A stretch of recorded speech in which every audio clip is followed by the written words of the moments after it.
top to bottom, I have the idea of the frequency and it's immediately grounded. There is a tension. It's a two-pole situation, like a battery. There is a voltage that creates from top to bottom with nothing in between. So when you're singing, when you're aiming for a note, you will never go, ah, you will always go, pa. Top to bottom, two poles will activate at the same time. The idea, the receiver, and the concretizer, the grounder of the sound. I want this sound, here it is. I want this sound, here it is. Pum, pum, pum, pum. It's the alignment, like the physical alignment. These two have to be aligned to obtain the best result of the appoggio. And when you really feel that you can maneuver the intonation from the bottom of your spine, like receive the sound, receive the frequency, and immediately counterweight down. Okay, when you feel that there is this immediate correspondence, everything works everywhere all the time. Puppet as an example. If I take, it would be even better if it was a marionette or a doll, but I don't think I have one.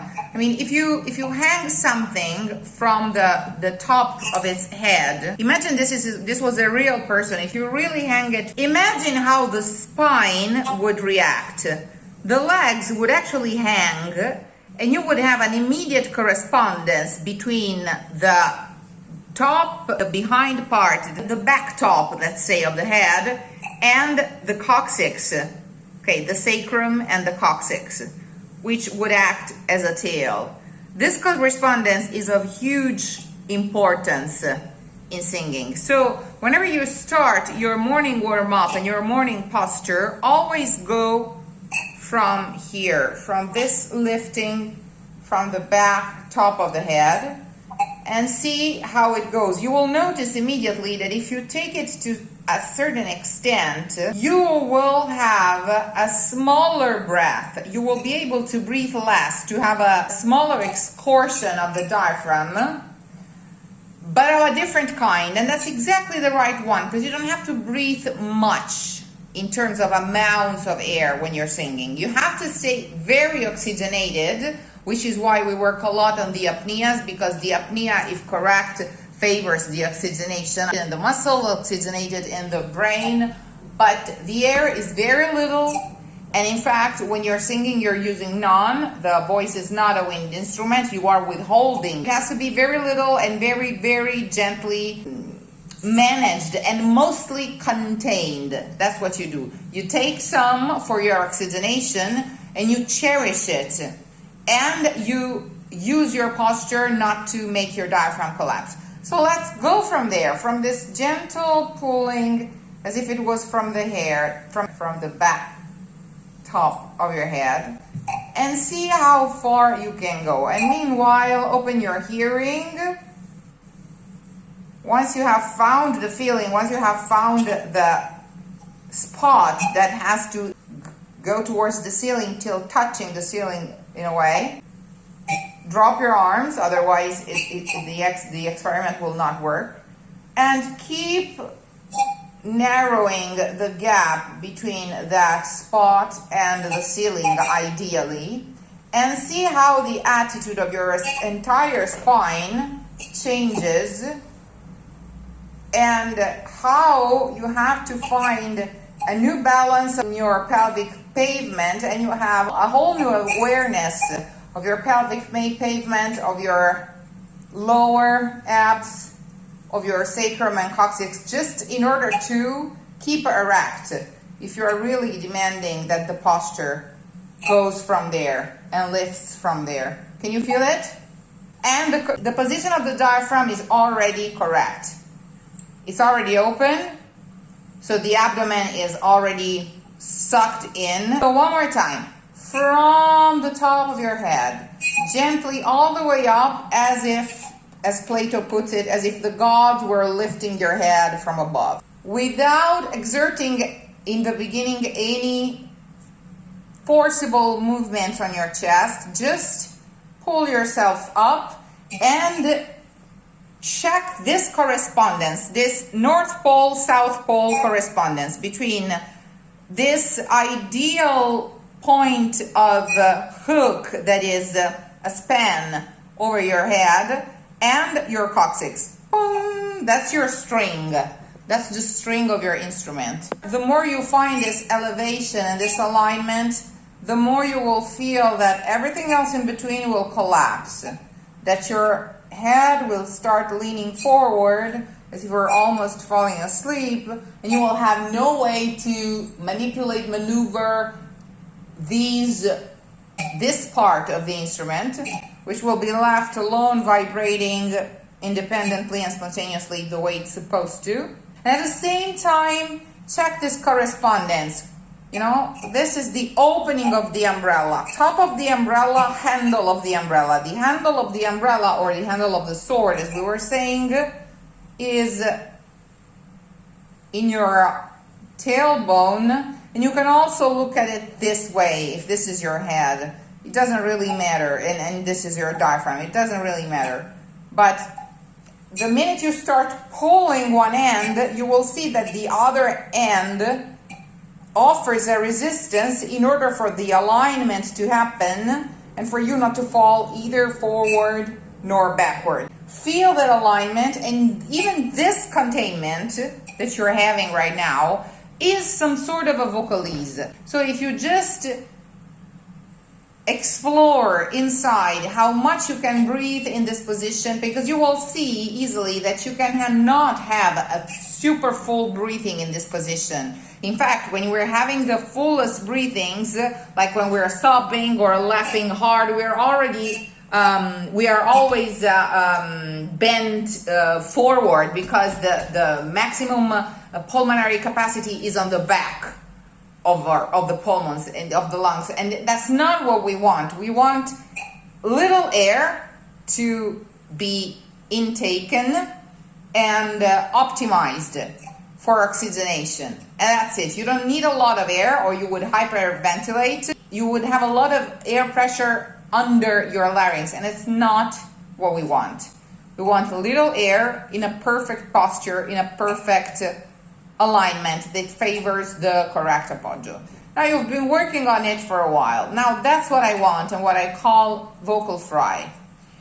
Once you feel that you are at the very maximum elevation of this posture, like the very, very, very maximum elevation, and that you're clearly feeling your lower abs and your coccyx and your sacrum holding the saddle muscle as if it was the saddle of a horse, now embracing both parts of your pelvic pavement. You feel that you are at the maximum posture. Reach a clicking point as for the umbrella. This is your umbrella. Bring the cursor off till it clicks. Talk. Make it click. So feel the rib cage particularly open, but never pushing horizontally. It's always to back. It always goes two ways in a cross. It opens up horizontally because you're pulling vertically. When you go to a maximum, talk, make it click and rest on it, sit on it. And with the spare air that you have under your glottis, just open your glottis, and as if it was a tiny little Coca-Cola burp, go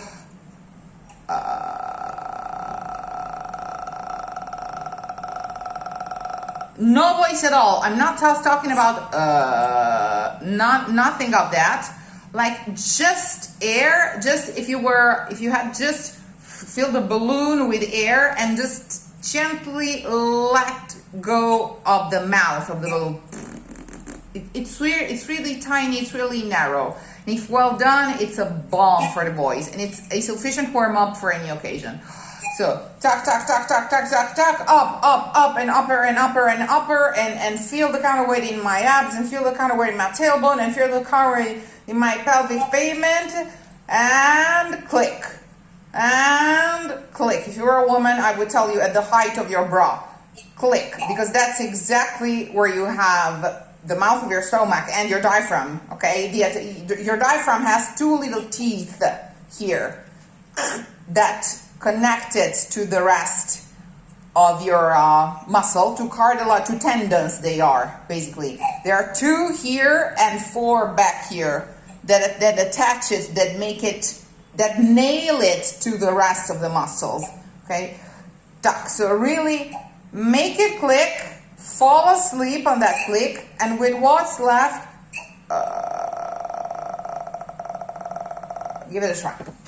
We never want to go under breath, because once you get tired and you go and you start using your reserves of oxygen, and the oxygen is not fresh, you start losing focus, and it takes a few breaths to get back on the horse.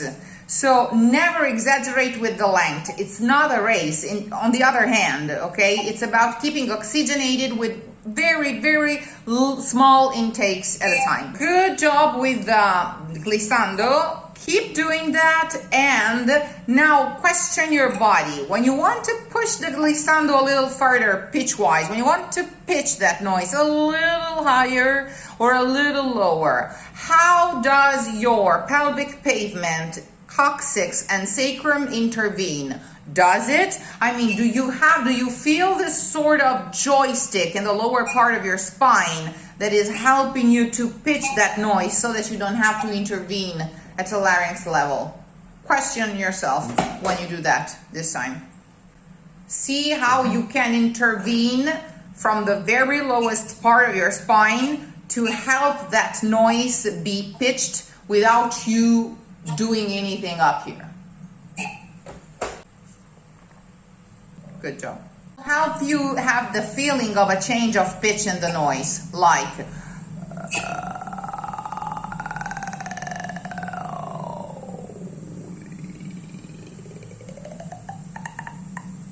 gently, without ever breaking it, push it a little higher till it stays connected, and see how your pelvic whatever intervenes in that pitching. You are allowed to shape your mouth as well, and actually to attempt vowels. It has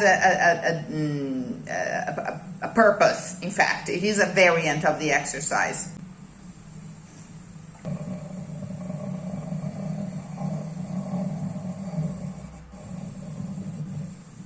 Play with the vowels. Correct. Correct. Good job. This is your ideal warm-up for any occasion, pre-concert, whatever. It wakes up your brain, it oxygenates you, it gives you the posture, it cleans the vocal cords if there's any mucus on it. You're good to go. And it doesn't get you tired. It focuses you, it aligns you, it warms you up physically. You will feel how you're getting warmer, physically warmer, possibly sweating even. And it works like a charm to clean the voice and even to restore the voice after an effort. If you have had a gig and you're feeling tired and you want to do something before going to bed so that you wake up with your voice in place. And the reason why we do this, like, do we need this extreme posture when singing? Of course not. It would be impossible, especially if we are, like you, also playing the guitar at the same time. Then why do we do it? To train two things. First of all, to physically forbid the throat to intervene and to teach the body that it can sing without recurring to the throat. We literally sit the throat down, like we would sit our mother down in order to prevent her to do the dishes at the end of the dinner. And we know that if we don't tie her to the chair, she will just get up and do the dishes. So no, okay, because it's the most obvious thing your throat will do. If it can help, it will. So the only way is to train it not to do anything by forcing it through an extreme posture. That's the first thing that this pre-warm-up with this extreme posture trains. The second thing that it trains is this immediate feeling of grounding of the sound. Top to bottom, I have the idea of the frequency and it's immediately grounded. There is a tension. It's a two-pole situation, like a battery. There is a voltage that creates from top to bottom with nothing in between. So when you're singing, when you're aiming for a note, you will never go ah. You will always go ah. Top to bottom, two poles will activate at the same time. The idea, the receiver, and the concretizer, the grounder of the sound. And this is what this extreme posture trains. This is why we do this, okay? To put the throat out of the game and teach it that way, because once you prove yourself that you can actually sing whatever you want to sing without manipulating it in the throat, and even better, thanks to that grounding of the sound, thanks to this correspondence of North Pole with South Pole that wake up simultaneously at all times. I want this sound, here it is. I want this sound, here it is. Pum, pum, pum, pum. And that you can do in any of, even when you're laying down or hung upside down or playing the guitar or whatever. That's what this posture trains. It trains a mindset of grounding of the frequential wave, immediate grounding of the frequential wave without passing through the throat. And you will see that once you've trained it and forced it through this warm up in this position, when you're singing without recurring to this extreme position, you will obtain the same results. Because you will have untrained certain muscles. So you will never go ask anything here. It will never occur you to ask your mother to do the dishes after dinner, because you know that something is taking better care of the whole situation. Okay? Okay. It's the alignment, like the physical alignment. These two have to be aligned to obtain the best result of the appoggio. And when you really feel that you can maneuver the intonation from the bottom of your spine, receive the sound, receive the frequency, and immediately counterweight it down. Okay, when you feel that there is this immediate correspondence, everything works everywhere all the time. That's why we do it. Okay? Now on this very same posture, we can superimpose the lip roll. And here is. When it's correct, the glass will never get fogged. Which is not... Same story for the lip roll.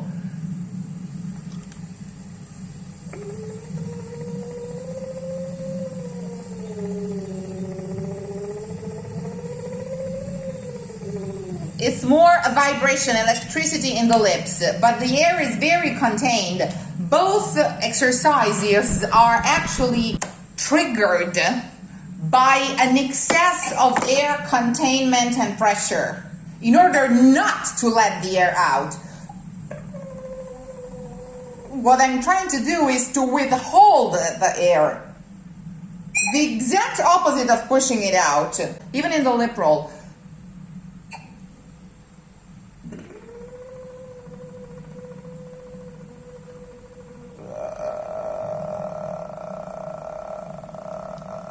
All of the effort is in the containment, and that's what warms you up and wakes up the muscles and lifts your voice because it releases the throat immediately and so on. It's not about training the air because the voice is not a wind instrument. But you have to learn how to contain the air correctly for good oxygenation and in order for the air not to bother the larynx, in fact. Not to push under the larynx, not to mess up with your singing. I would never ask you to do that when singing, but as a pre-warm-up exercise, this is my third cross exercise. In your best posture, again, through the lips, by pulling your lips to the extreme as if you were sucking the last drops of a very good fruit juice out of its box. And really working through the pulling of the lips and the closing of the lips till you feel the connection between this orifice and again all your pelvic pavement. You will go.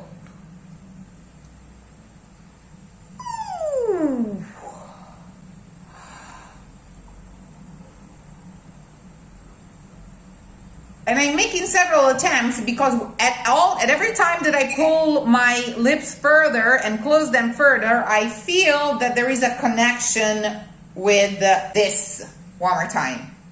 So.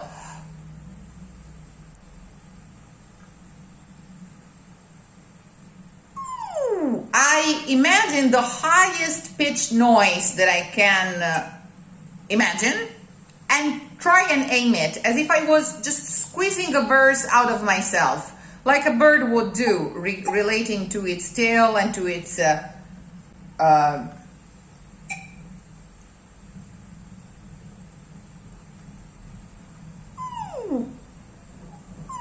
and that will immediately make you feel this deep, deep, deep squeeze. But again, you have to go for a noise and work a lot on the, as if it was rubber, that just by pulling it produced this very squeaky noise. Okay? I noticed you open your mouth a few times. I was just trying to pull further to ensure. I was working on my eyes and with my eyes actually as well, because it opens these sinuses as well. Correct. That's it.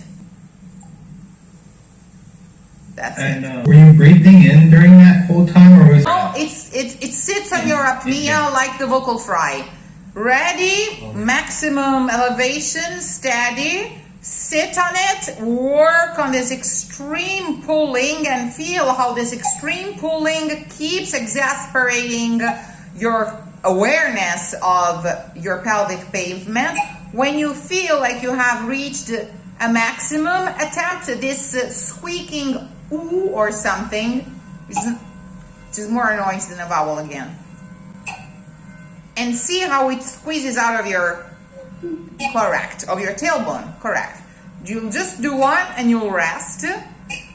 Really work with your face, open your sinuses, open your eyes. It works like a charm because it opens the ears. It really prepares, it really warms you up and opens you up.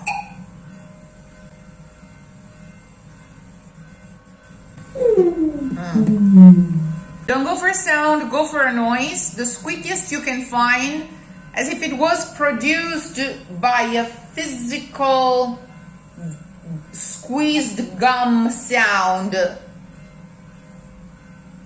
of your face stretching. And do stretch your eyes a lot because it opens your ear further.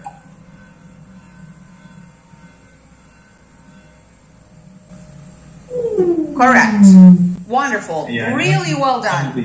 Really well done. So these three, this is my magic triplet for the, and it really works for any repertoire. It really wakes you up, warms you up, opens you up, and then you can really focus on the music and do whatever you want. I disadvise standard vocalizations of any type before singing, before show, because it gets you tired. It adjusts you, because you'll never go do them on stage, adjusts you to an acoustics that is not the ultimate one you're going to sing in 10 minutes after, or so there's no point. All you need to do is have your instrument lubricated, taken care of, warm up, ready, clean, and these three will do the job. Wow. Okay? We will record the diction of the three songs that you want to study, and you are going to use at home this posture to do the declamato. One further purpose of this posture is that you have to learn how to keep it and have a mental, fluid, non-perceived, non-local declamato in it. So whatever.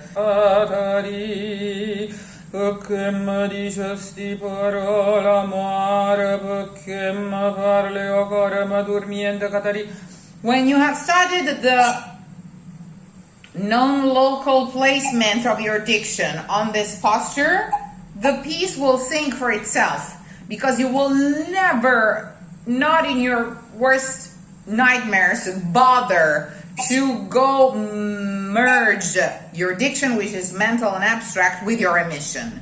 It will sit there, you will learn how it sits there while you are at your best elevation, and when you develop all these automatisms, it will sit very high and it will stay there, and it will not move when you add the melody, when you add the pitch. It will just stay there. Okay? Now we're gonna do the recordings, and so I'll teach you how to use them while I record them for you.